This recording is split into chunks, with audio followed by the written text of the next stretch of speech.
Потерял дорогу из поля зрения, а потом и контроль над автомобилем. Водитель «Газели» устроил крупную аварию на улице Арбузова. Сначала молодой человек снес забор, а спустя секунду зацепил машину, иномарка ехала в соседнем ряду.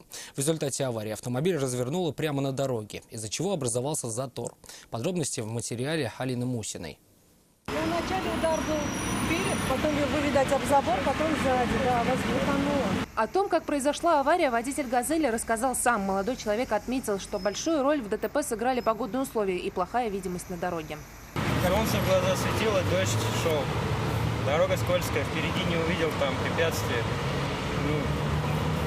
Затормозил морду влево. Сначала водитель снес металлические ограждения, установленные вдоль дороги, после чего его транспорт отбросил на соседний автомобиль «Митсубиси». Иномарка получила лишь незначительные вмятины, во многом благодаря невысокой скорости обеих автомобилей. Ну, признаете, получается, да? Да. Никто не пострадался, нормально? Не. Учитывая, что водитель «Газели» признал свою вину, оплачивать ремонт собственного автомобиля ему, вероятнее всего, придется из своего кармана. Также, скорее всего, ему придется оплатить расходы за поврежденный забор. Алина Мусина, Айрат Назипов, Константин Бушуев. Вызов 112.